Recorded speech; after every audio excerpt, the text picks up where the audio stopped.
Olá, gente, sejam bem-vindos ao nosso grupo de estudo do livro A Mente Vencendo o Humor. Coloquei o foco, né? Ó, A Mente Vencendo o Humor, este livro aqui. E nós vamos falar hoje do capítulo 8 e o 9, compartilhar a tela aqui com vocês, que a gente vai falar sobre pensamento alternativo e pensamento compensatório, né? Isso, ou compensatório. E aí, gente, essa ideia de o que é um pensamento alternativo ou compensatório é uma ideia bem simples. Lembre-se, sempre que eu falo simples, não quer dizer fácil, tá bom? Mas, assim, a gente se preocupa muito com a questão de conceitos. E para o nosso cliente, a gente não precisa preocupar tanto com o conceito em si que a gente está aplicando. A gente precisa preocupar com a técnica que seja eficiente para que aquilo nos traga resultado. Eu já falei isso. Então, hoje a gente está falando do capítulo 9, pensamento alternativo e pensamento compensatório, e nós vamos falar também do capítulo 10. Deixa eu só colocar aqui o mouse. Então, voltando aqui, né, hoje ele vai fazer um exemplo só para iniciar, para a gente falar sobre a Sandra, mas a gente continua com os nossos 4 clientes especiais, tá? Sandra, ela estava de repouso em casa devido a uma gripe e pediu à sua filha de 7 anos, Bárbara, que brincasse sem fazer barulho enquanto ela descansava. Uma hora depois, Sandra foi até a cozinha para fazer o chá e ficou muito incomodada ao ver lápis de cera espalhada pelo chão, papel colorido picado, um tubo de cola aberto sobre a mesa, uma tesoura no cesto de lixo e um copo de leite pela metade em cima do balcão, ao lado da geladeira. Furiosa com aquela bagunça, foi atrás de Bárbara e a encontrou dormindo profundamente em frente à televisão na sala de estar. Sobre a almofada, perto da cabeça da menina, estava um grande cartão muito colorido e cheio de corações em que estava escrito: Eu te amo, mãe. Por favor, fique boa logo. Sandra balançou a cabeça e sorriu. Cobriu Bárbara com o cobertor e voltou à cozinha para fazer seu chá. Muitas vezes, um pouquinho de informação adicional muda em 180 graus nossa interpretação e compreensão de uma situação. Então, um pouquinho de informação muda completamente a nossa interpretação. Tá? Inicialmente, quando Sandra entrou na cozinha, ela não esperava encontrar uma bagunça. De imediato, ficou muito brava. Então, ela pediu para a filha colaborar. Então, quando ela chegou e viu que estava tudo bagunçado, ela ficou brava, talvez ela ia para bater mesmo ali na filha. Então, não ficou muito brava pelo que ela havia feito, porque ela estava doente, ela pediu isso para a filha. O pensamento quente de Sandra, que acompanhou sua raiva, foi: Bárbara não tem qualquer consideração comigo ao fazer essa bagunça, mesmo sabendo que eu estou doente. Então, assim, sempre eu já falei isso, né, e eu repito, vou falar várias vezes, nunca tenha um comportamento, uma atitude em cima de uma emoção forte. Né? A Sandra ela ficou com muita raiva, muita raiva. O pensamento foi que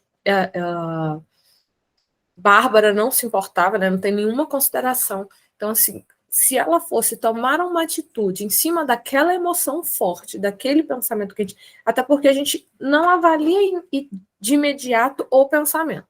A gente percebe ali a emoção. Né? Percebeu a emoção forte, se ela fosse basear um comportamento de acordo com aquela emoção forte, ela teria talvez batido na filha. Tá? Primeiro passo, vamos acalmar e vamos avaliar o nosso pensamento aí. Tá?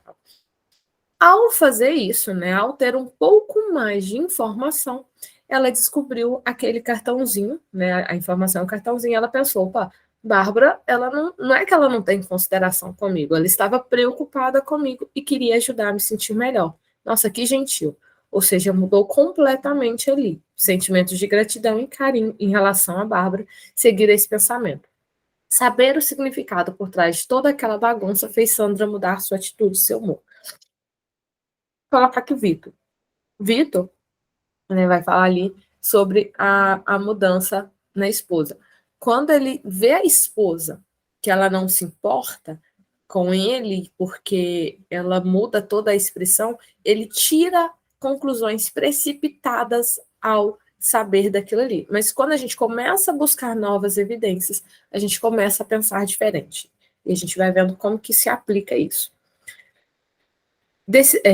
No capítulo 8, né, começou a descrição da reação de Vitor naquela mudança da expressão facial. Ela está zangada por eu passar algum tempo longe dela e das crianças. Não é justo que ela não veja o meu programa de recuperação como algo importante. Se ela se importasse comigo tanto quanto ela se importa com as crianças, ficaria feliz por eu ir ao AA. Ela não se importa comigo. Vitor bateu a porta, né? Saiu gritando: você não se importa comigo, eu vou beber. E aí ele resolveu reunir evidências para realmente saber, peraí, a minha esposa, ela realmente, a Júlia, né, ela realmente não se importa comigo, ou o que aconteceu? A interpretação de Vitor da expressão da Júlia afetou seu comportamento e suas emoções. Ele gritou com ela, deu um soco na mesa, saiu de casa e, intempestivamente, e dirigiu até ao bar próximo. Gente, Vitor fez uma leitura mental sobre ela, né? E nós não fazemos leitura mental. Nós não temos bola de cristal, e mesmo se a gente tivesse bola de cristal, né, não traz nada aí pra gente. Então, não tem como ele ler os pensamentos. Mas ele fez uma leitura mental através daquele comportamento e julgou que ela não se importava com ele pela expressão facial. Quando o Vitor levou em consideração todas as informações contidas no registro de pensamento, né, o RPD, que são os pensamentos disfuncionais, Vitor percebeu que Júlia realmente parecia se importar com ele em muitos aspectos. Lembra que a gente fez isso na atividade passada, né? Nós falamos sobre o RPD. E Vitor percebeu, não, se Júlia não se importasse comigo, ela não estaria me acompanhando tanto tempo. Ele começou a questionar por que ela ficaria tão incomodada com seu plano de participar. Se ela está comigo há tanto tempo, me apanhou em altos e baixos, por que agora parece que ela não se importa comigo? Por que ela ficou incomodada? Então, o terapeuta chamou atenção para o fato de que Vitor, no trabalho, frequentemente acontecia situações nas quais ele fazia suposições. Suposições que geralmente estavam erradas. Vitor começou a se perguntar se ele estava errado também em suposição sobre o que a Júlia estava pensando. Então, o terapeuta falou com ele: Vitor, será que você não está tomando aí atitudes, né, fora de contexto?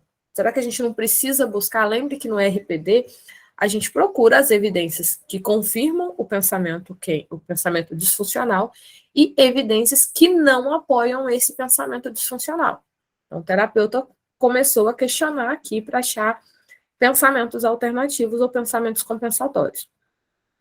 Após uma conversa com seu padrinho, Vitor telefonou para a Júlia enquanto eles conversavam sobre a discussão. Então, Vitor resolveu conversar com a Júlia para entender melhor. Vitor decidiu testar suas suposições, perguntando a ela sobre a reação quando ele disse que havia feito planos de reunião no AA sábado. Então, melhor coisa, se eu não sei, eu pergunto para saber. Isso deve ser a melhor resposta, a melhor atitude. A resposta de Júlio surpreendeu. Ela disse que quando ele mencionou o sábado, ela se lembrou que neste sábado, nesse dia, seria o aniversário de sua irmã e que ele havia esquecido de enviar um cartão para ela. Júlia preocupou-se porque sua irmã poderia ficar chateada ou magoada se o cartão não chegasse a tempo. Ela nem havia se dado conta da mudança de sua expressão facial, mas se isso aconteceu, ela estava certa de que foi por causa desses pensamentos que provocaram a mudança. Ela absolutamente não havia pensado em Vitor.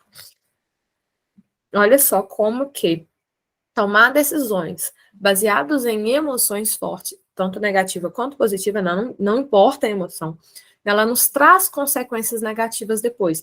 Então, Vitor ficou com raiva, bateu a porta, bateu na mesa, saiu gritando por causa da expressão de Júlia. E quando ele pergunta a Júlia o que aconteceu, Júlia simplesmente tinha pensado na irmã: nossa, é aniversário da minha irmã e eu esqueci de comprar o cartão dela. Então, nada tinha a ver com Vitor.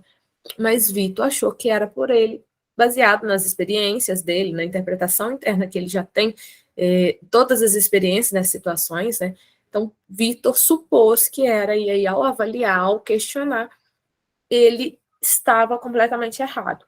E aí a gente vai perceber que a diferença do pensamento alternativo ou compensatório é justamente isso. Por que o compensatório? Talvez Júlia não se importasse mesmo com ele. Se Júlia não se importasse, se o pensamento dele realmente fosse verdadeiro, ele não precisaria mentir para ele, falar: não, Júlia se importa. Isso geraria talvez problemas piores. Então, ele poderia gerar um pensamento ali, uma alternativa que compensasse o fato da Júlia realmente não se importar. Como ela se importa, a gente começa a criar pensamentos alternativos, tá? um exemplo aqui básico, tá? Para a gente seguir aqui, para vocês já entenderem como que é essa questão do pensamento alternativo e compensatório. Então, Vitor ficou envergonhado e disse a Júlia o que ele havia pensado que seu olhar significava. Júlia expressou seu apoio ao programa de recuperação de Vitor e disse que ficou preocupada que ele pudesse ter saído para beber e sofresse um acidente de carro. Disse que amava muito ele, mas que suas explosões de raiva estavam ficando cada vez mais difíceis de tolerar. Vitor se desculpou sinceramente, lembrando que estava trabalhando a sua raiva e pediu que ela tivesse um pouco mais de paciência com ele. Então, tanta mudança de humor de Sandra, quando viu o cartão de melhoras com a conscientização de Vitor da expressão facial, não tinha nada a ver com ele, né? A gente começa a perceber que tem novas informações adicionais, mudam a perspectiva que uma pessoa tem de uma situação desagradável. Vitor e Sandra descobriram uma explicação alternativa menos angustiante do que a interpretação original. Ambos se sentiram melhor depois de reunir evidências e interpretar sua situação de uma forma diferente. Olha só que interessante. Aí aqui é o do Vitor, né? Como a gente já tinha preenchido, ele começou a criar pensamentos alternativos ou compensatórios. Então, o que é pensamento alternativo, o que é compensatório? Eu preciso explicar isso para o meu cliente? Você pode explicar, mas se ele não entender, é basicamente assim. Alternativo, aquilo ali que você pensou é mentira, e aí a gente cria algo alternativo, algo para modificar aquilo, ou compensatório, não, que você pensou realmente é verdade, Júlia não se importa nem um pouco, então a gente vai fazer algo que compense ela não gostar de você. A gente vai ver também como isso vai funcionar.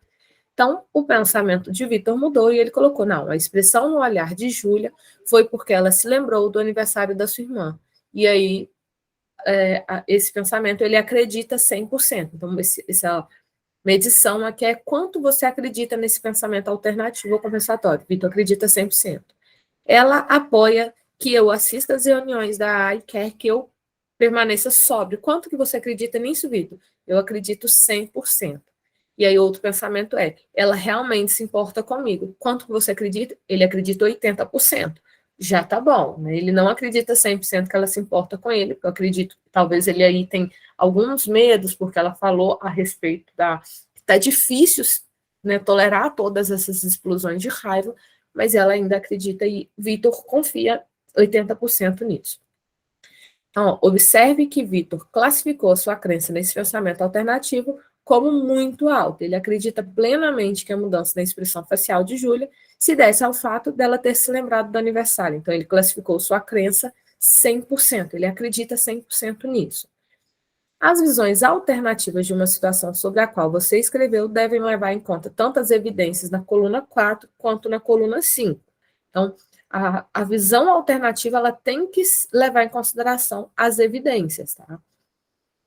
Porque eu não posso mentir completamente. E ele vai dar justamente o exemplo aqui de um pai, logo aqui embaixo. Então, se a pessoa é realmente uma péssima pessoa, eu sou péssima mãe, e aí eu viro, ele vai falar isso na questão do pai, eu falo, não, eu não, sou a melhor mãe do mundo. Estou desconsiderando as evidências que apoiam e não apoiam o meu pensamento. E aí, esse pensamento alternativo ou compensatório não vai ser eficiente, né, no meu propósito. Então, o pensamento alternativo e compensatório, ele tem que levar em consideração as evidências. Porque se eu usar ele para... mas vamos viver do lado positivo, eu posso, eu consigo. Não. Se no momento isso é mentira, e eu utilizar esse pensamento quente como algo sendo mentiroso para mim, isso vai me gerar outras consequências e não vai ser eficiente no meu propósito atual. A perspectiva de Vitor mudou quase que completamente. Ele modificou da crença que Júlia não se importava para com que Júlia se importa. Outras vezes, a nova situação é mais perspectiva compensatória, que está baseada nas evidências que apoiam e nas que não apoiam. Então, para construir um pensamento compensatório, é muito útil escrever uma ou duas frases que resumem a coluna 4 e uma ou duas que resumam a coluna 5. Por exemplo, né, que ele falou sobre a questão do sou um mau pai. Então, a pessoa realmente é um mau pai, não adianta. Não, mas você é um bom pai. Não, ele é um mau pai mesmo. Nesse exemplo específico, tá? Eu não estou falando que todo pai é mau, toda mãe é mau. Mas nesse exemplo específico, a pessoa realmente é um mau pai. Então, se ele virar e falar pensamento positivo, você consegue, você é um bom pai? Não dá certo.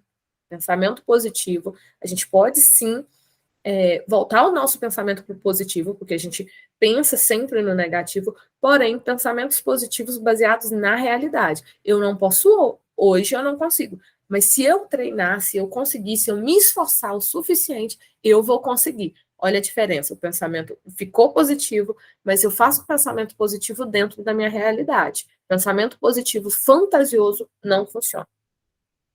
Gente, se ficar confuso, se ficar assim, alguma dúvida, vocês deixam no comentário para eu explicar melhor aí, para a gente seguir junto, tá bom? Então, cometi alguns erros como pai, mas todos os pais cometem erros. Cometer alguns erros não faz de mim um mau pai. Eu amo os meus filhos e acho que as coisas boas que fiz compensam os erros que eu cometi. Olha só que interessante. Sou um mau pai, mas todo mundo comete erros. Então, tudo bem. E tudo bem isso. Eu reconheço que eu não sou excelente, mas eu reconheço também que eu não fiz na intenção de prejudicar alguém. Tá vendo? O pensamento ele modifica, mas ele não é um pensamento mentiroso. É uma afirmação, provavelmente uma visão mais balanceada de todas as experiências da pessoa, de que o pensamento quente original, sou um mau pai, que se concentra somente em expectativas parentais negativas. Então, o pensamento alternativo ou compensatório resulta do exame das evidências que você reuniu na coluna 4 e 5. Então, eu tenho que basear meu pensamento alternativo ou compensatório de acordo com as evidências que apoiam meu pensamento quente. Reforçando, não é um pensamento positivo ilusório, tá? É algo que realmente faça sentido, algo que me traga aqui um equilíbrio naquilo que eu estou pensando. É difícil, não é fácil, não é simples assim conseguir fazer esse pensamento alternativo compensatório. No início pode ser mais difícil, mas aí com o tempo a gente começa a fazer isso de forma mais natural. Então eu aconselho vocês, né, a gente, enquanto profissional da área, enquanto psicólogos, enquanto terapeutas, a fazer essa atividade em nós mesmos, a modificar o nosso pensamento.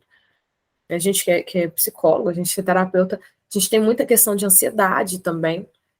E às vezes a gente aplicar isso, peraí, eu tô ansioso por quê? Realmente, qual é o pensamento que tá vindo aqui na minha cabeça para me gerar essa ansiedade? Que eu poderia? Isso é verdadeiro ou isso é mentira? Quais os pensamentos, quais as evidências que apoiam isso ser verdade? Quais as evidências que apoiam que isso não é verdade? Qual outro pensamento eu posso ter diferente disso? Algo que seja diferente, alternativo ou que compensa, se caso for verdade, tá? Então, precisamos fazer isso. Então, o pensamento alternativo é com frequência mais positivo do que o pensamento automático, mas não é meramente a substituição de um pensamento negativo por um positivo. Então, não é que eu estou simplesmente substituindo. Ele é positivo, mas ele é positivo realista. Não é positivo fantasioso. Eu consigo, posso. Não, gente, calma. Na coluna, aí aqui só um lembrete, né, do que é. Olha, o pensamento positivo, ele tende a ignorar informações negativas e pode ser tão prejudicial quanto negativo. Eu falei que pensamento positivo traz consequências também. Já o pensamento alternativo ou compensatório, ele leva em consideração as informações negativas quanto as positivas. Ele é uma tentativa de compreender o significado de todas as informações. Né? O positivo é eu negar a existência do negativo. Não, eu não sou mal, não. Não, eu sou sim, eu errei, eu fiz sim, eu reconheço aquilo ali, mas eu estou caminhando para a mudança. Olha a diferença. Dicas úteis. E aí ele sempre vai dar aqui dicas úteis, tá? Tem algumas perguntas para a gente chegar a um pensamento. Com base nas evidências, existe um modo alternativo ou compensatório de pensar ou compreender nessa situação? Então, se com base aqui nas evidências que a gente buscou, será que teria um jeito diferente para a gente pensar nessa situação? Pensando que Júlia, ela realmente me acompanhou ali durante 3 anos aí na minha recuperação no AA, eu acredito que sim, que ela se importa. Então, olha só como que a gente modifica. Se surgir uma perspectiva alternativa, a gente escreve ali. Caso não tenha uma alternativa, a gente escreve o pensamento compensatório, não tem problema. Como que eu vou saber se é alternativo ou se é compensatório? Não importa se é compensatório ou se é alternativo, tá, gente? Porque a gente preocupa muito com essa questão do conceito. Mas é alternativo ou é compensatório? Não importa ali se é alternativo ou compensatório. Faz sentido? Faz sentido essa frase? Quanto que o nosso cliente acredita nessa nova crença, tá? Para o registro de um pensamento compensatório, escreva uma afirmação que resume as evidências que apoiam, e outra resumindo todas as evidências que não apoiam. A combinação das duas, resumidas com a palavra e, cria um pensamento compensatório que leva em consideração. Ou pergunta também, se alguém que você gosta estivesse nessa situação, quais outras visões alternativas ele poderia te sugerir? Ou, se alguém estivesse passando por isso aí, né, o que você poderia sugerir para essa pessoa, ou o que essa pessoa sugeria para você? Então, aqui são 2 exemplos diferentes. E se o pensamento quente for apoiado, qual seria o pior resultado? Então, se realmente isso que você colocou aí é verdade, qual que é o pior resultado? Né? E qual que seria o melhor resultado disso? Qual que é o resultado mais provável? Então, a Júlia não se importa comigo. Ok, se Júlia não se importa com você, o que pior poderia acontecer? E vamos pensar na alternativa, numa possibilidade. E se ela se importasse com você, o que de melhor poderia acontecer? Então, buscar tudo ali para o nosso cliente, para trazer algo que ele acredita, e a gente sempre vai avaliar, tá? De 0 a 100, quanto que você acredita que isso seja verdade? Porque às vezes ele fala assim, a Júlia não se importa comigo. Ok. No pior cenário, a gente podia separar. Quanto que de 0 a 100 você acredita? Não, eu não acredito que a gente iria se separar. Opa, então, entendeu? Se ele não acredita que ele se separa, não, acredito 0 nisso. Então, vamos avaliar de novo, porque você me disse que ela não se importa. Então, se ela não se importa, não tem nada de ruim, então talvez você realmente não acredite. Não acredite. De 0 a 100, quanto você acredita que ela não se importa? Uns 10%. Então você não acredita tanto nisso aí. O que você acredita mais? Sempre a gente vai questionar. Mas ele me trouxe vários pensamentos. Nos capítulos anteriores, a gente fez aquela tabelinha e colocou vários pensamentos. E avaliamos todos os pensamentos de 0 a 100, quanto ele acredita, tá bom?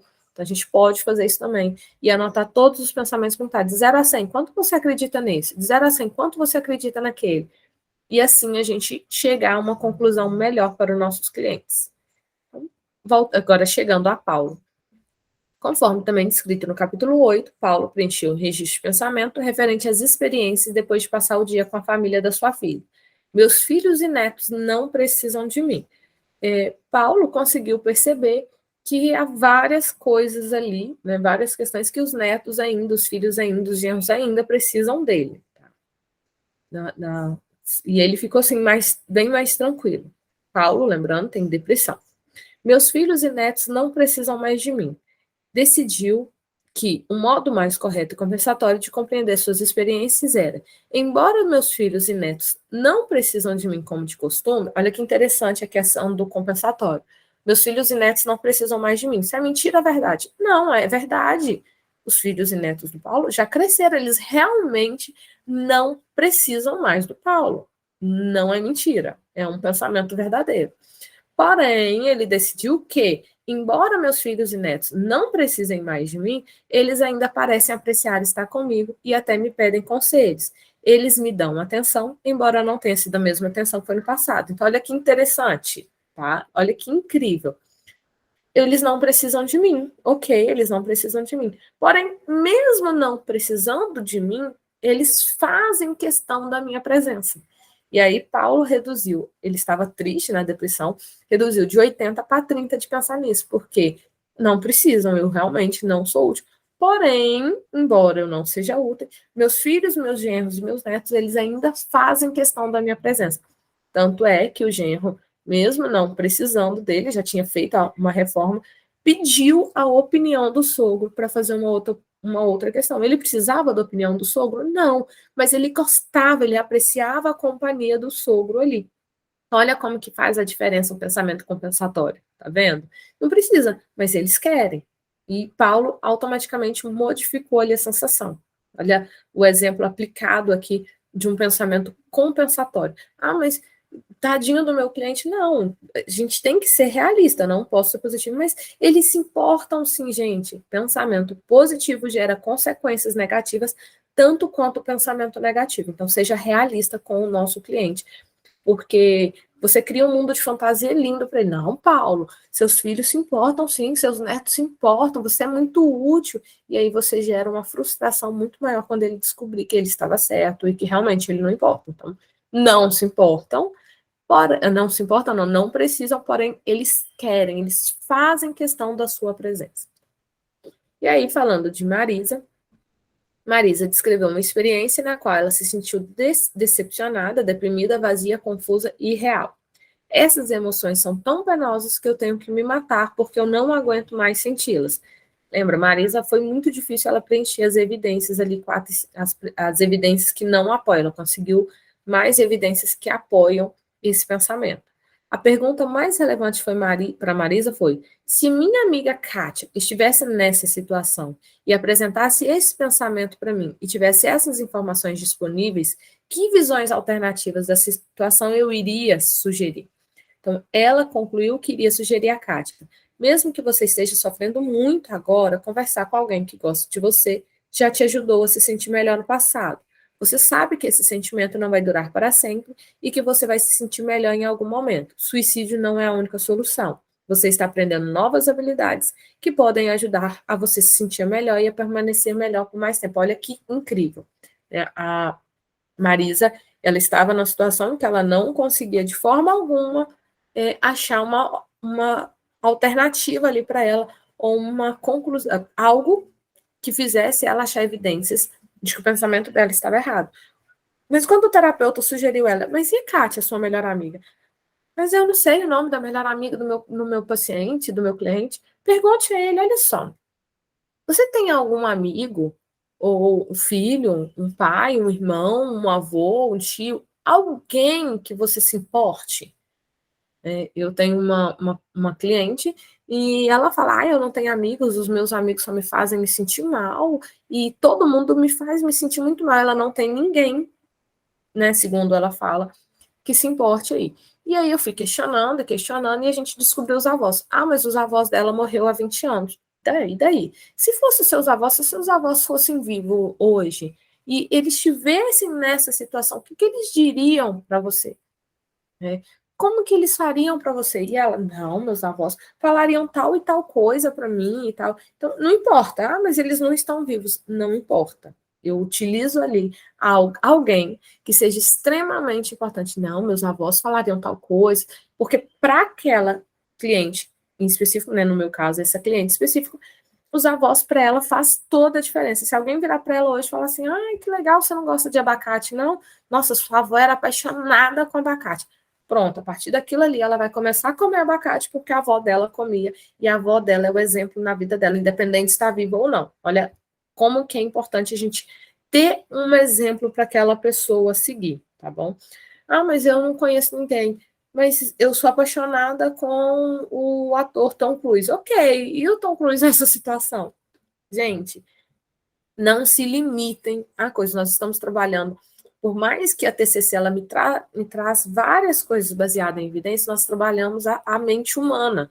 E a mente humana, ela nunca será 100% científica, né, com evidência científica, porque na mesma hora que eu quero algo, eu posso simplesmente mudar o pensamento e não querer mais. Então, aceite a subjetividade ali do seu cliente, tudo aquilo que ele traz, até porque a gente trabalha crenças, a gente trabalha crenças, pensamentos. Como que a gente comprova isso cientificamente? Não se comprova, né? Se comprova as técnicas que nós utilizamos. E as técnicas que nós utilizamos baseado naquilo que o nosso cliente ele entende como sendo algo real para ele, é isso que vai tornar a terapia muito mais eficiente, tá? E aqui ele preencheu para Marisa, e ao fazer isso, Marisa conseguiu, Paulo, ali foi primeiro Paulo, né? E ali conseguiu diminuir bastante. O da Marisa, inicialmente, não diminuiu tanto, mas diminuiu 5%, ok. Já está fazendo efeito. Marisa estava deprimida 100%, aqui Marisa ficou 85%. Olha só, reduziu 15% a depressão de Marisa. Perfeito, tá? Isso já é excelente, já é um resultado muito positivo para a gente. E é isso que a gente quer alcançar aqui com os nossos clientes. Não importa, mas é pouco, a gente não importa. Houve uma alteração, já é importante para a gente. Então, foi mais fácil para a Marisa pensar em alternativas para o suicídio quando imaginou, dando um conselho para sua amiga. Fazendo isso, ela conseguiu se distanciar das próprios pensamentos e encontrar uma perspectiva diferente. Ela conseguiu ver que havia uma forma alternativa de pensar sobre o seu sofrimento emocional. Embora os seus pensamentos alternativos fossem apenas levemente possíveis para ela, ainda assim fazia uma pequena diferença positiva como ela se sentia.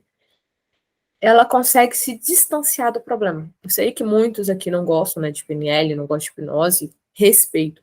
Mas no grupo de PNL que eu estou jogando na terça-feira, a gente trabalha melhor, com falas melhores para a gente conseguir explicar isso de associar e dissociar. Porque quando a gente sai do nosso problema, não é que eu saí de mim, saí do meu corpo, não tem nada místico, tá? Até porque a PNL, ela não foi criada para ser ciência, ela não foi criada para ser uma abordagem terapêutica, ao contrário, elas são técnicas copiadas de outras áreas e os autores deixam isso muito claro. Eles falam que a ciência da excelência, então eles copiaram aquilo que funciona para os melhores terapeutas. Esse é o objetivo da PNL, de juntar fazer um compilado de técnicas que funcionam e trazem resultados para os tratamentos. Por que tal coisa funciona para fulano e tal coisa não funciona? E aí eles trouxeram uma língua mais acessível para ficar algo, assim, claro, porque como a gente fala, já falei isso várias vezes, eu acho que a psicologia complica demais na conceitualização. Tá? Para falar as coisas, eu acho que complica muito. E tem coisas que não é tão difíceis assim, mas, gente, não, porque sou psicóloga, eu tenho que falar chique e tal, e ninguém entende nada que você fala. Eu aprendi isso na prática, trabalhando com moradores em situações, com pessoas em situações de rua, né, moradores de rua, e eu percebi que eu falava muito chique, aprendi a falar muito bem na faculdade, e quando eu falava, eles olhavam para minha cara, tipo assim, tá, e aí, o que você tá falando? Traduz agora, porque a gente não tá entendendo porcaria nenhuma que você está falando. Então, é muito bonito a gente falar bem com outros profissionais. Vocês vão ver que na prática clínica a gente tem que falar a linguagem do nosso cliente. PNL, ela traz essa questão aqui de uma maneira mais clara para a gente entender. Entendam que não estou falando que PNL é melhor que TCC, não estou falando isso de forma alguma, tá? E não estou falando para ninguém passar a aplicar PNL. Só estou falando que essa questão, olha, os próprios autores de TCC, né? A Cristine aqui, ela foi braço direito do Beck, tá? Do Beck. É uma das referências em TCC que a gente tem aí em questão baseada em evidências, né? E ela traz para a gente que se distanciar dos pensamentos e encontrar uma perspectiva diferente ajudou Marisa a trazer novos resultados. Aí, porque eu citei PNL, porque a PNL explica essa questão de associar ao problema e dissociar, e ela nos traz técnicas para fazer isso de maneira simples e eficiente para você tirar. Por quê? Quando a gente fala de ajudar o nosso amigo, que foi a questão da Marisa, quando eu falo de ajudar um amigo meu, eu consigo ser, assim, a melhor terapeuta do mundo. Mas quando eu falo de aplicar na minha vida, isso se torna algo muito difícil. Tá? Quando eu jogo, falo, não, mas se fosse uma amiga minha passando por isso, ela podia fazer tal coisa. Então, só estou fazendo essa comentário com vocês, porque eu acho que vale a pena, gente. Até porque a gente se torna melhores cientistas quando a gente pesquisa de verdade, tá? Eu só posso falar, mas PNL é uma porcaria porque a fulana falou, o fulano falou. Tá, e você leu? Será que fulano leu mesmo ou você tá só repetindo que nem papagaio porque o fulano leu? Então, eu aconselho vocês, não quer ver meus vídeos? Ok, tudo bem, mas leiam por conta própria, tirem vocês as conclusões, tá? Eu tô vendo muita gente aí na psicologia baseada em evidência, espalhando um monte, gente, vocês me perdoam, mas espalhando um monte de merda, porque um profissional falou e o profissional não leu aquilo ali, tá? Não leu, falou um monte de besteira, e eu vejo que um monte de gente está falando um monte de besteira, e aí vocês se acham assim, não, porque eu estou falando algo, e aí você vai conversar com outra pessoa, e é ridículo, porque você está falando um monte de coisa que não tem sentido nenhum, e você não faz ideia do que você está falando. Eu sou da abordagem de TCC, mas eu me dediquei a estudar várias outras abordagens da psicologia. Porque quando eu falar assim, eu não gosto de psicanálise, eu te explico por que eu não gosto, porque eu conheço a psicanálise. Tá? É ridículo eu falar que eu não gosto de psicanálise, e quando você citar qualquer coisa de psicanálise, a pessoa fala assim, eu não conheço essa abordagem da psicanálise, não. Tá, e você não gosta de psicanálise por quê, então? Porque o fulano falou que psicanálise é ruim? Então, parem de repetir coisas que outros profissionais digam. Tirem conclusões por si só, tá? A gente está vendo no Brasil muitas teorias sendo demonizadas, e se você aprender a tirar coisas boas daquilo ali, gente, nossa, você vai mudar a vida do seu cliente muito melhor.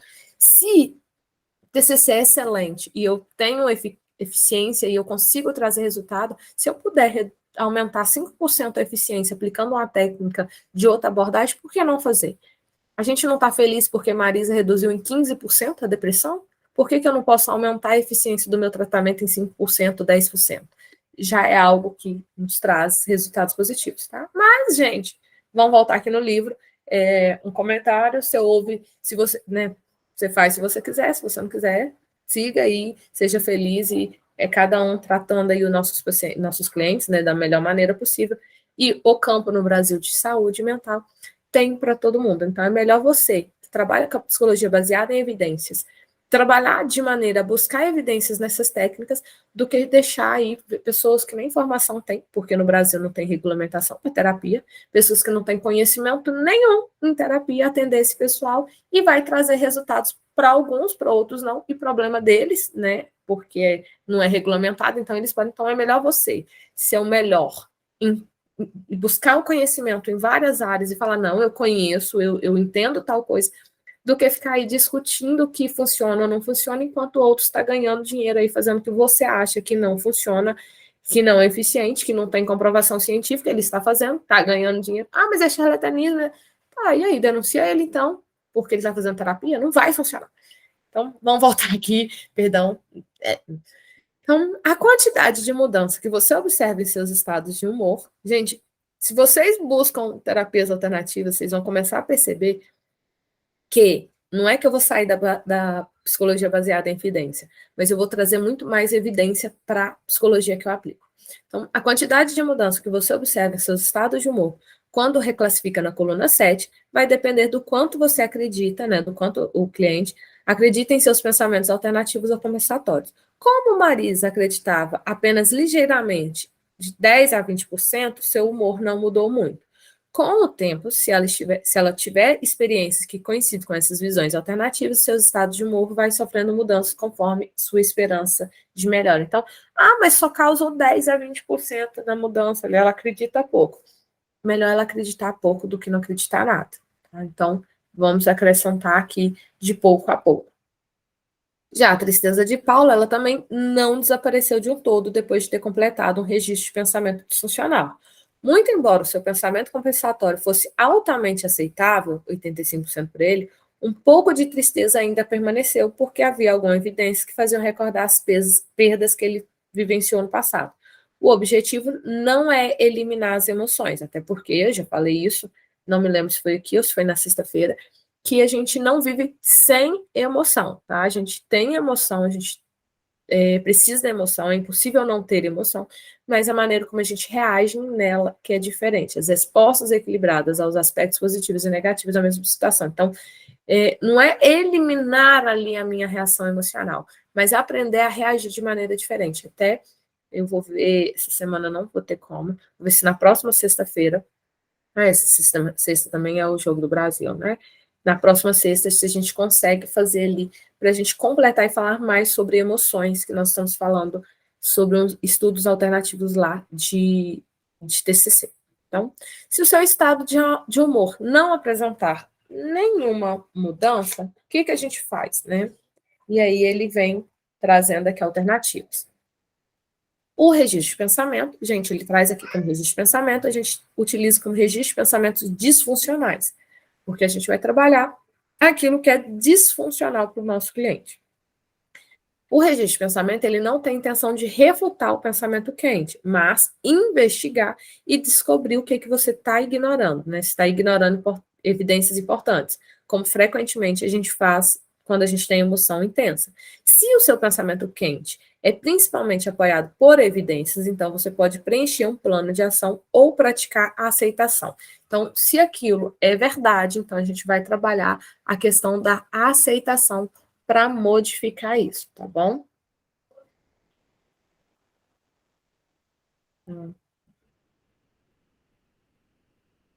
E aí a gente vai começar a trabalhar a aceitação. Então, outras vezes, mesmo que você tenha todas as evidências que não apoiam o pensamento quente, você tem muita dificuldade em acreditar no pensamento alternativo, caso de Marisa, tá? Porque o pensamento quente é uma crença nuclear. E aí, quando é uma crença nuclear, a gente vai aprender também a como trabalhar isso. Gente, crenças nucleares a gente vai trabalhar no capítulo 12, é um capítulo bem grande, a gente vai trabalhar no capítulo 12. Coloquei para a gente trabalhar o capítulo 12 duas vezes, mas vamos ver aí se a gente consegue, talvez, fazer em uma só. Então, tem várias perguntas aqui para determinar a razão de não haver mudança nesse estado de humor. Então, será que eu descrevi uma situação específica? Às vezes você colocou uma situação muito grande, um tempo muito grande. Lembre-se que a situação ela deve ter ali uns 30 minutos. Eu identifiquei, classifiquei corretamente os estados de humor, de 0 a 100, é preciso que você classifique isso de maneira correta. A gente está trabalhando isso desde o terceiro capítulo, né? Sobre o pensamento, sobre como avaliar no capítulo 4 o estado de humor. O pensamento que eu estou testando é realmente o pensamento quente? E às vezes o outro que é. Eu listei vários pensamentos quentes, e em caso eu tiver listado, eu posso ter que reunir mais dados ainda que contradizem isso, porque às vezes eu estou avaliando somente um pensamento. Então, são vários pensamentos que a gente precisa trabalhar todos. Talvez exista algum pensamento quente que eu ainda não coloquei. Eu registrei todas as evidências mesmo que não apoiam. O pensamento alternativo que eu escrevi, ele realmente é viável para mim? Né? Porque às vezes eu coloquei um pensamento, mas na verdade ele não é viável.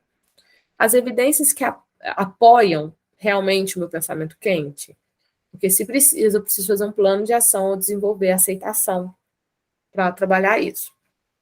O pensamento alternativo ou compensatório, ele acredita, ele combina com as evidências, mas eu ainda não acredito nele. Então, eu preciso reunir mais evidências ainda, que a gente vai trabalhar no capítulo 11 também, tá? Então, vamos com calma, e aí a gente precisa avaliar. Eu coloquei realmente situação específica, avaliei meu estado de humor, avaliei ali os pensamentos, são realmente esses pensamentos ou está faltando? Porque algumas vezes é mais fácil reconhecer, ó, então eu preciso ver isso, tá? E aí a gente vai na Márcia. Algumas vezes é mais fácil reconhecer formas alternativas de ver situações para outras pessoas do que para nós mesmos. Então, pode haver mais de um pensamento alternativo ou compensatório que ajuste as evidências. É mais fácil, às vezes, ajudar alguém do que ajudar nós mesmos. A construção de pensamento alternativo ou compensatório auxilia a livrar de seus padrões de pensamento automático que contribui para as dificuldades que você está tendo. Então, às vezes, é mais fácil eu ajudar uma outra pessoa do que ajudar eu mesmo. E aqui é o pensamento, o trabalho de Márcia e o de Paulo. Olha, de Márcia, e aqui a alteração que ele teve. Então, são 3 as vantagens de completar o registro. Então, tem vantagem de completar. Eu não estou preenchendo somente por preencher. Eu tenho objetivo em pedir para que o meu cliente preencha isso. Primeiro, com frequência a gente responde de maneira emocional, que pode ser um tanto confusa, e a gente faz isso de maneira automática. Outra, ajuda a dar um sentido às emoções, tá? Às reações. Então, peraí, eu tive a reação, mas fiquei com raiva do nada. Não, quando você começa a preencher o registro de pensamentos disfuncionais, seu RPD, você começa a perceber que a raiva, a tristeza, a alegria, ela não veio do nada, ela teve um sentido para que tivesse acontecido ali. Então, um registro, ele ajuda a ampliar sua perspectiva em situações problemáticas de forma que você reage de maneira coerente com o quadro complexo. Então, sentir raiva de novo em uma outra situação, eu já começo a aprender a avaliar aquilo ali para que eu reaja de maneira diferente. Terceira, a prática repetida do preenchimento habilita o pensar no modo mais flexível. Então, você vai preenchendo, preenchendo, preenchendo, e coloca 20 a 40 vezes. Você começa a fazer isso de maneira automática, de maneira simples, você sem precisar de preencher nada, você já tem aquele insight, né? Aquela chavinha ali já muda, e em vez de você ter um pensamento, na mesma hora, tive um pensamento automático, disfuncional. Tive a raiva automaticamente. Falou, opa, peraí, eu senti raiva. Ah, tá, senti raiva porque fulano fez isso. Não, fulano deve ter feito isso porque tal coisa. Não é por causa de mim, é porque sábado tem outras coisas. Então, olha como que é de maneira automática essa mudança, tá? Então, e se o pensamento quente for apoiado pelas evidências, então ele realmente, aquele pensamento quente é de verdade. E aí, às vezes a gente entende que os registros são concebidos para mostrar que o pensamento é mentira. E não, às vezes o pensamento quente é verdadeiro. Então, a gente faz quando a gente está experimentando uma emoção forte. Você só vai fazer porque houve uma emoção forte e algo está incomodando. Ah, eu senti raiva, mas foi equilibrado. Então, você vai preencher um RPD para quê? Né? A gente quer uma emoção forte. Eu senti tanta raiva que de 0 a 100 eu fiquei 100% puto de raiva. Opa, preenche ali o RPD. Então, ele te ajuda a obter uma visão diferente e mais balanceada das coisas, porque nos estimula a pensar em aspectos que não são compatíveis com o nosso estado de humor. Entretanto, algumas vezes, nossos pensamentos quentes, eles são verdadeiros. Tá? Eles são verdadeiros. Pode ser, meu chefe está me explorando. E realmente, às vezes, o seu chefe está te explorando. Vitor poderia pensar, se eu continuar perdendo a cabeça, Júlia pode acabar se cansando e me deixar. E é verdade, se ele continuar assim, talvez Júlia pode se cansar e querer se separar. Nesse caso, ele cumpre a função de duas maneiras. Ele ajuda a testar o pensamento quente se é correto, né? Se descobrir que ele realmente é verdadeiro, ele vai nos alertar de que é algo que a gente precisa administrar ou mudar de alguma forma. Então, se eu estou pensando é realmente verdadeiro, eu estou aqui prejudicando, estou sendo prejudicado por causa desse pensamento, eu preciso modificar então meu comportamento de maneira urgente. E aí eu preciso ter mais uma atenção. Gente, se ficar confuso, deixa no comentário, tá? E aí, como lembrete, enquanto estiver usando ativamente o livro, recomendamos que avalie os estados de humor a cada 1 ou 2 semanas. Eu faço de 15 em 15 dias, uma semana sim, uma semana não. Eu faço. Lá no capítulo 13, no capítulo 14 e no capítulo 15 tem a ficha, eu já compartilhei com vocês lá no grupo, qualquer coisa vocês me pedem no final da aula. E eu compartilho lá de novo as folhas para vocês avaliarem no estado de humor. Eu gosto muito para você ver como que tá. Né? Não é simplesmente eu avalio ali com ele de 0 a 100, como você está sentindo, e a gente vai preenchendo esses inventários aí também. Eu acho muito legal preencher isso com o nosso cliente. E aqui ele traz um exercício. A gente vai pular esse exercício e finalizamos o capítulo 10. Faça, gente, finalizamos o capítulo 9, né? E aí a gente vai para o capítulo 10. Faça esses exercícios. Eu aconselho vocês a fazerem esses exercícios. Vou compartilhar aqui a palavra-chave. Aconselho a fazer esses exercícios para a gente aprender. Porque quando a gente aprende a fazer isso, a gente consegue explicar de maneira muito melhor, de uma maneira muito mais funcional para os nossos clientes, tá bom? Eu acho que funciona mais, acaba sendo mais eficiente. Então, a palavra-chave da semana, 2706, TCC 19. Essa é a nosso encontro, deixa eu confirmar aqui, como a gente ficou uns dias sem... Esse é o nosso encontro 6. Então, são 6 palavras-chave com essa, tá?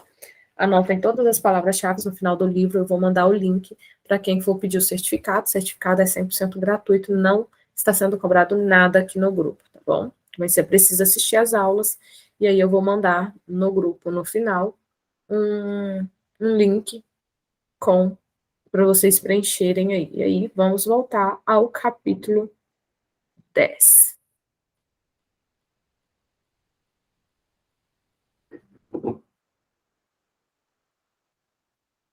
E aqui no capítulo 10, a gente vai começar a trabalhar com novos pensamentos, né, alternativos, compensatórios, novos pensamentos, com o plano de ação, antes era a tarefa de casa, né, agora são planos de ações e aceitação.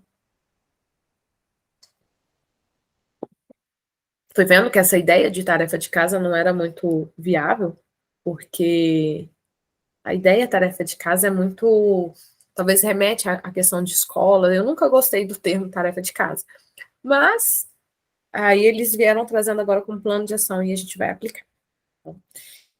E aí, Michele se matriculou em uma aula de espanhol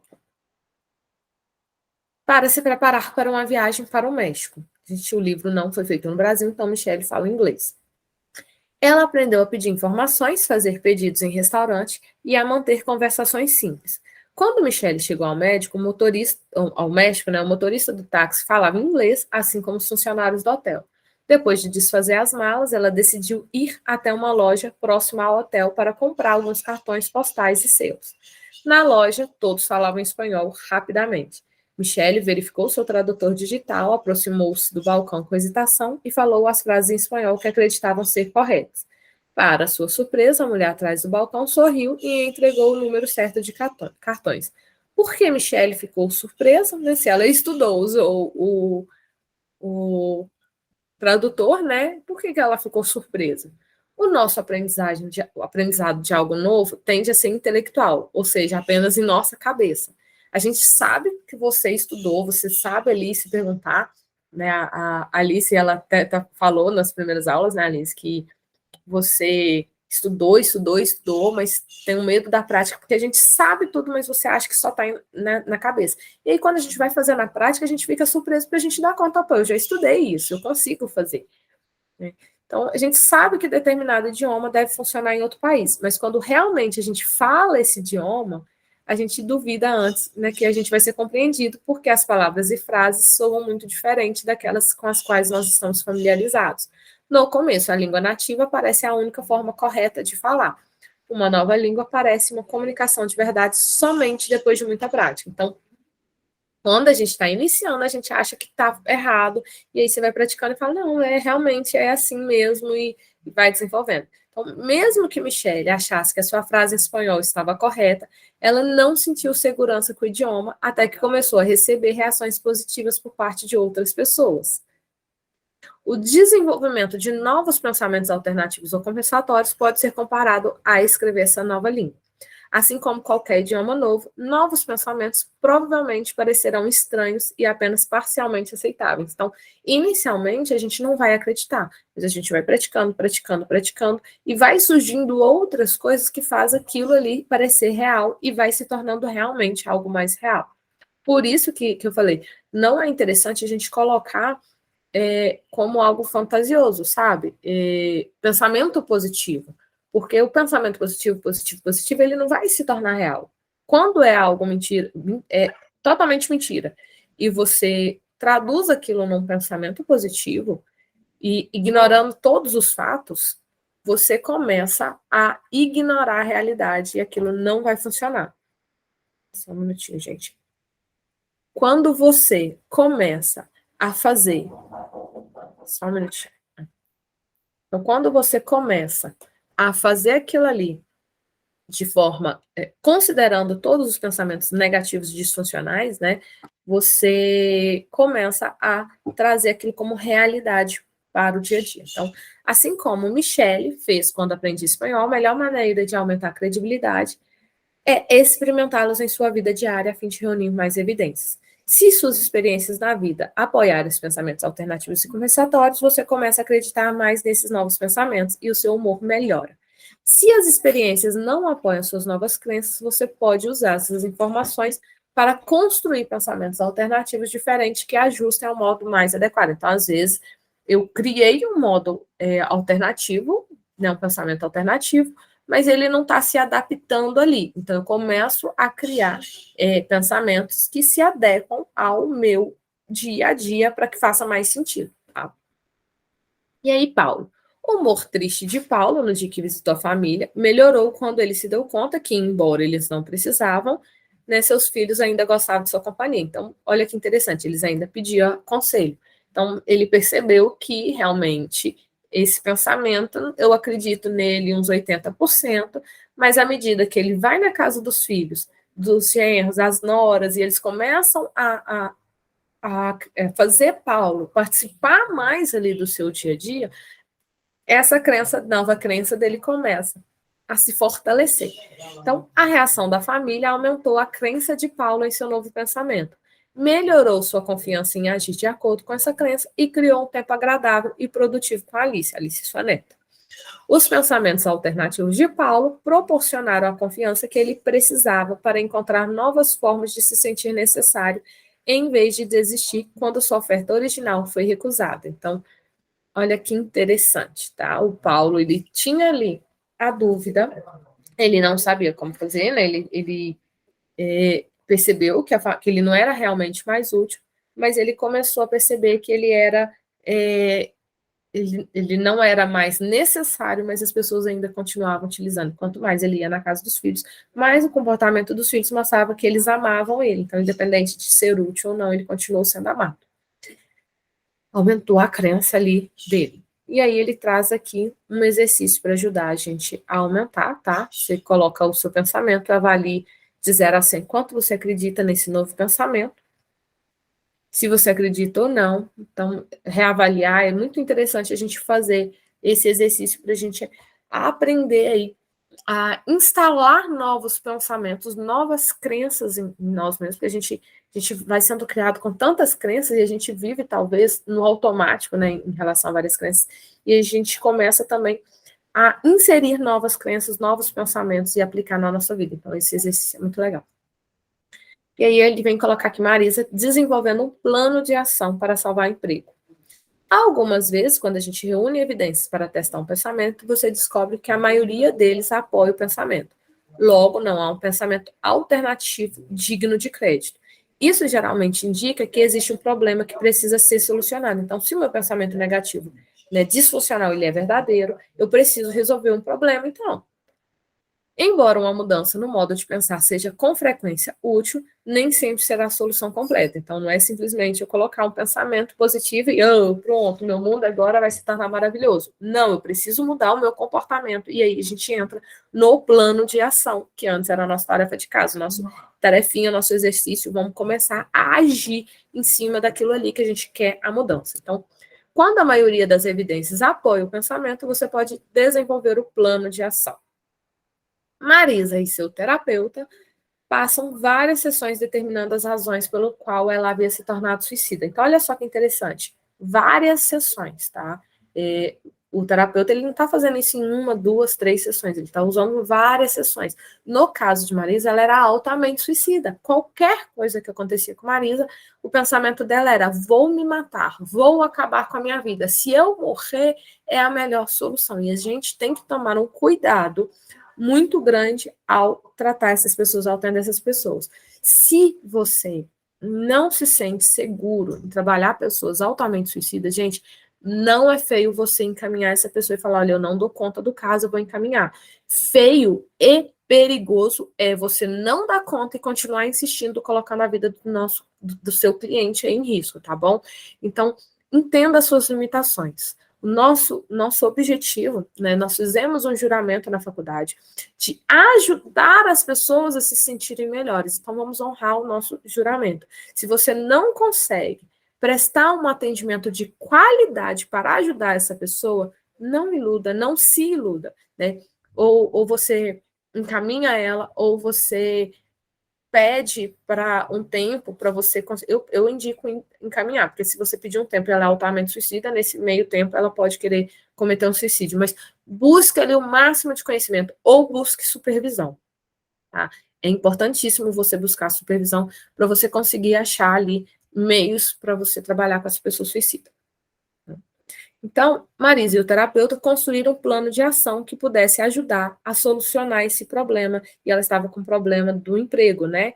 Que ela iria perder, o patrão dela chama a atenção dela, que vai demitir, porque são 3 notificações, se não me engano. E Marisa tinha recebido 2, com 3 notificações, acho que era demissão por justa causa, e a Marisa já estava ali recebendo, então ela começou a criar um plano de ação para que não perdesse o emprego. O plano de ação de Marisa tornou mais esperançosa em relação a manter seu emprego, porque ela já estava assim: eu já tive as 2 notificações, na terceira eu vou ser demitida, e se ela não mudasse o comportamento com urgência, realmente ela ia ser demitida. Porém, como a Marisa já estava com esse pensamento disfuncional de que ela iria ser demitida, o comportamento de Marisa era reforçar esse pensamento, tá? E aí, quando ela começa a pensar que modificar os pensamentos, não, se eu mudar o meu comportamento, eu posso não ser demitida. Então, o meu pensamento disfuncional, ele é verdadeiro se eu continuo agindo dessa maneira. Então, eu aplico um plano de ação para modificar o meu comportamento para que reflita também no meu pensamento. Enquanto eu acho que vou ser demitida, eu começar a vou ser demitida mesmo, então eu não vou mais, vou chegar atrasado no serviço. Opa, peraí, você chegou atrasado no serviço, óbvio que você vai ser demitido. Aí eu não vou mais entregar o relatório do meu chefe. Óbvio que você vai ser demitida. Agora, eu vou ser demitida. Então eu começo a chegar pontualmente, eu começo a entregar todos os relatórios, eu começo a dar conta do meu serviço, você vai ser demitida por quê? Então, observe como que o nosso comportamento, nosso humor, nosso pensamento, tudo um influencia o outro. A gente trabalhou isso no capítulo 2. Tá? Então, a falta de esperança e os pensamentos suicidas de Marisa diminuíram depois que ela fez um plano de ação e começou a segui-lo também. Olha que interessante, como que até mesmo a questão dos pensamentos suicidas modificaram após ela começar a criar o plano de ação e executar, porque também não é só criar o plano de ação e deixar ele ali bonitinho. Eu preciso agir conforme, de acordo com aquilo ali que eu quero, tá? Para Vitor. Vitor também começou a desenvolver um plano de ação para melhorar o casamento.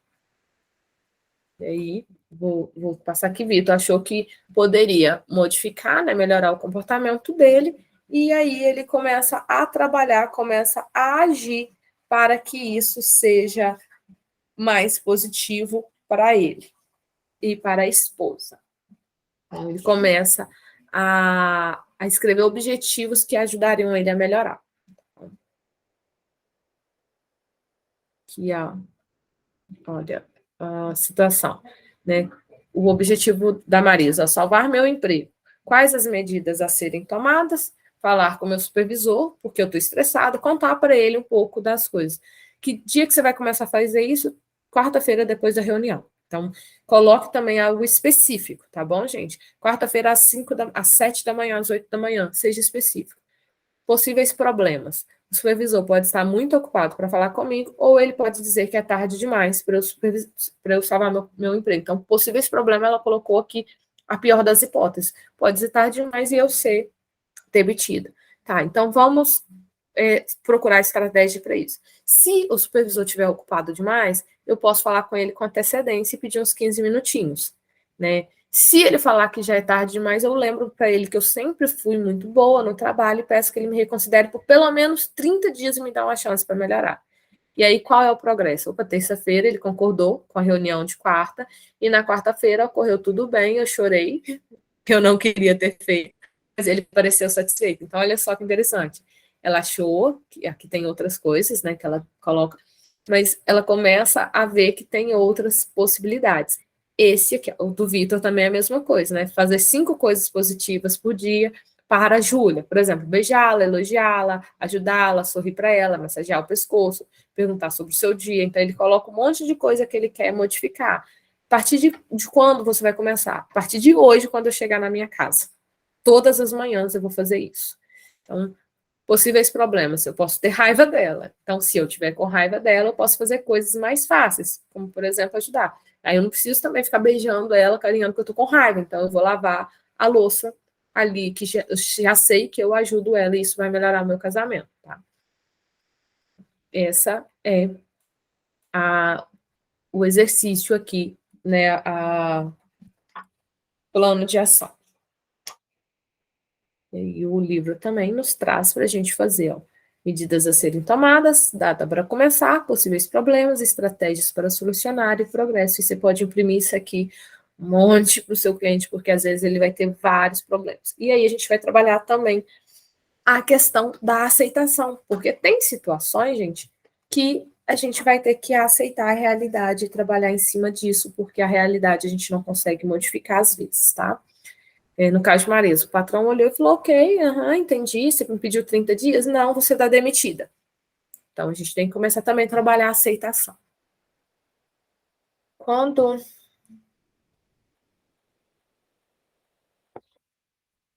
podemos fazer algo para solucionar um problema, um plano de ação nos ajuda a descobrir. Algumas vezes, os problemas que nós temos não podem ser solucionados. Então, às vezes, não adianta você fazer um plano de ação. Você faz o plano de ação ali para tentar solucionar o problema. Se não tem, aí a gente tem que aceitar.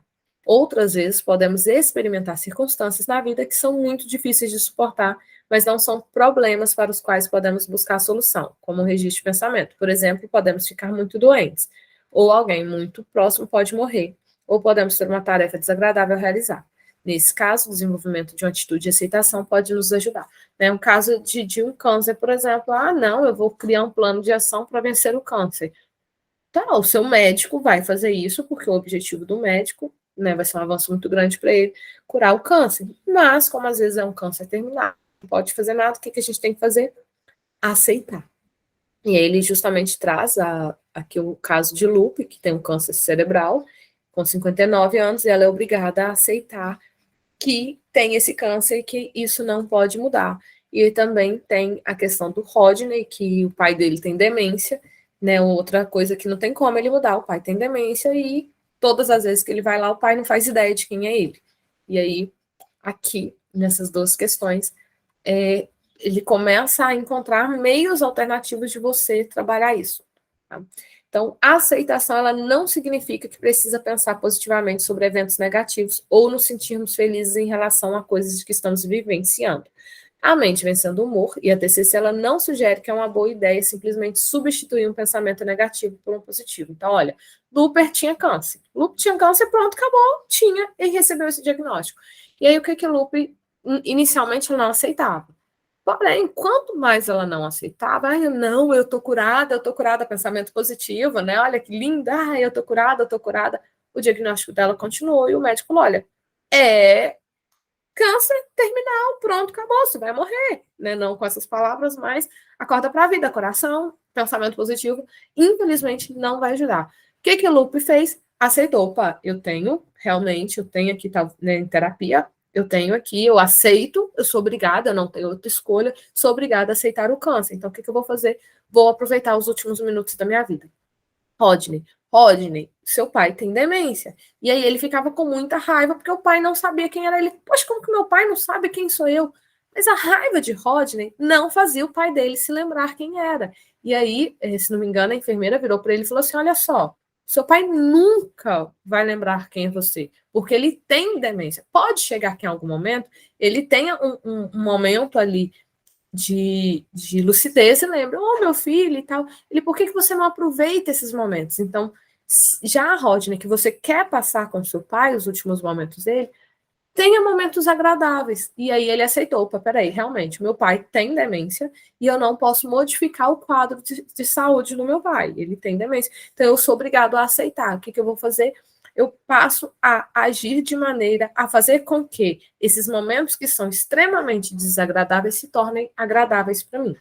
Tá? Então, adiantaria ele criar um pensamento positivo? Não, pensamento alternativo, compensatório. Né? Embora meu pai tenha demência, eu posso passar os últimos minutos da vida dele se tornando as melhores lembranças para mim. Embora o meu pai não vai se lembrar, eu vou buscar um tempo de qualidade com ele, né? Eu vou buscar um tempo de qualidade com ele e vou aproveitar os melhores momentos dele ali dentro da sua demência. Então, pode-se criar uma base sobre a qual avançar de forma que empreste um significado pessoal às circunstâncias infelizes. A aceitação significa que nós reconhecemos as dificuldades na vida, procuramos conhecê-las e descobrirmos como convivemos com elas de forma que sejam coerentes com nossos valores e com o que é importante para nós. Gente, aceitação é muito difícil de trabalhar, porque você não quer aceitar aquilo ali, você quer modificar, né? Mas, infelizmente, a gente é obrigado a aceitar, tá bom? E aí a gente começa a trabalhar em cima disso. Essas mesmas ideias se aplicam a experiências cotidianas que são muito menos dramáticas. Fazemos coisas que são desagradáveis, como, por exemplo, acordar mais cedo que gostaríamos para ir trabalhar, ou se um filho está doente, cancelar planos sociais e ficar em casa. A gente também não quer, mas você é obrigado a fazer isso. Né? Assim, não é obrigado, não. Você pode não trabalhar e aceitar as consequências de ser desempregado. É uma alternativa sua. Mas, no geral, a gente tem que nos aceitar, né? Somos obrigados a aceitar. Aceitamos essas experiências porque nós temos valores que são mais importantes para nós do que o desconforto. Com frequência, deixamos em suspenso nossas necessidades de curto prazo por causa da nossa família, nosso trabalho ou por outras coisas que nós valorizamos. As atitudes que nós temos enquanto fazemos atividades desagradáveis exercem grande influência sobre como nos sentimos. Então, aceitar eu não gosto, não queria, não quero, eu não quero. Porém, eu preciso buscar algo que faça sentido para mim. Por que que eu faço? Eu não quero. Tá, mas qual é o objetivo por trás disso? E é isso aí, né, são as nossas objeções, os nossos sonhos, as nossas ambições, né, não objeções, as nossas ambições que fazem a gente passar por aquilo que é desagradável e vencer mais um dia de trabalho. Quem trabalha empregado, às vezes sabe como que é, né, a gente trabalhar com outro, às vezes é estressante. E a gente passa por isso porque a gente aceitou o que a gente quer, o objetivo. Então, a aceitação dos pensamentos e estados de humor é, por vezes, uma alternativa valiosa para identificar, avaliar. Então, fechou aqui para mim.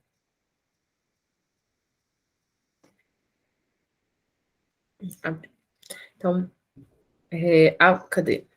Uma alternativa para identificar, avaliar e a mudar os pensamentos, tá? A aceitação envolve observação de pensamento, estados de humor e reações físicas sem fazer julgamentos. Sem fazer julgamentos, essa parte é muito importante.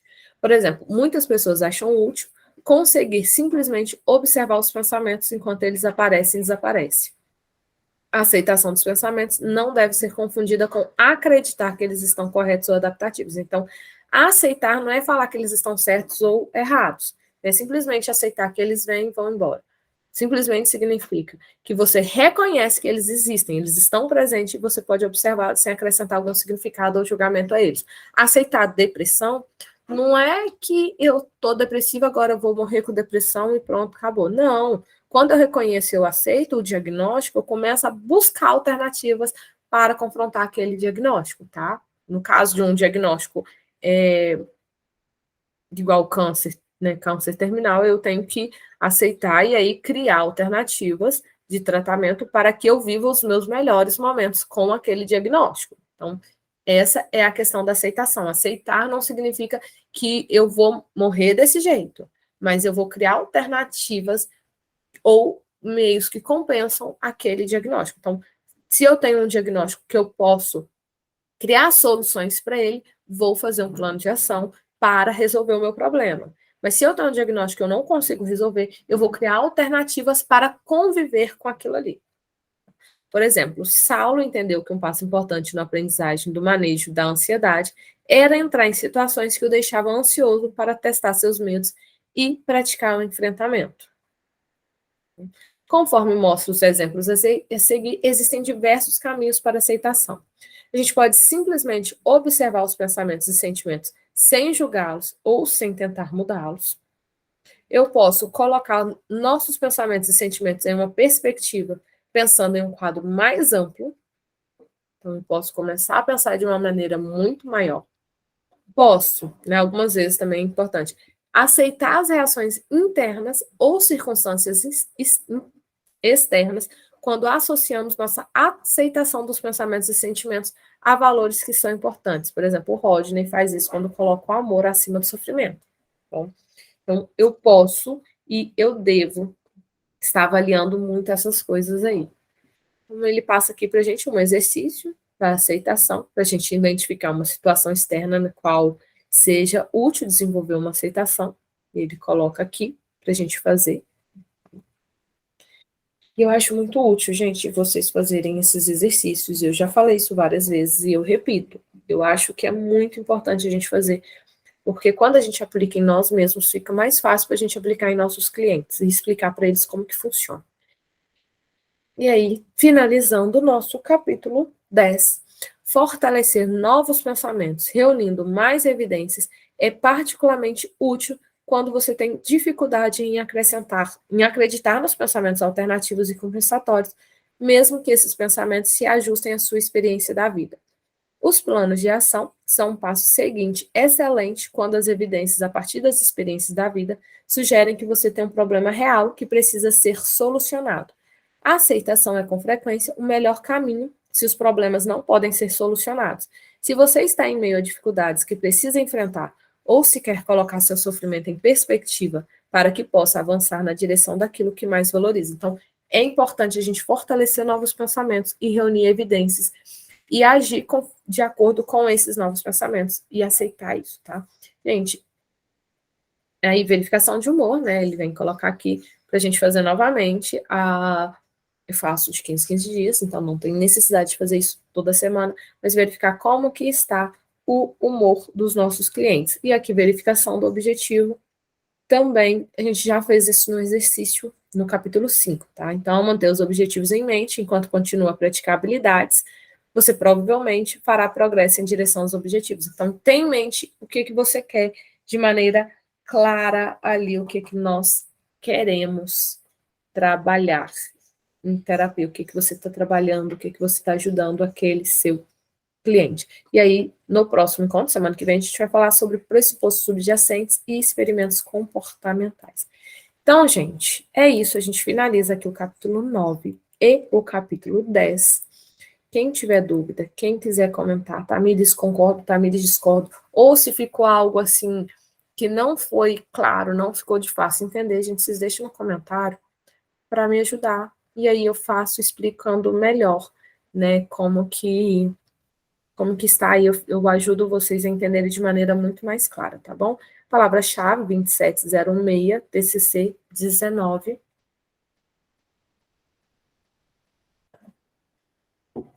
Hoje é o nosso quinto encontro e essa é a palavra-chave da semana. Então, gente, muito obrigada. Né, a aula eu estou compartilhando agora à noite. Então, obrigada e boa noite para vocês. Quem está assistindo gravado, um bom dia, uma boa tarde, uma boa noite, um bom final de semana.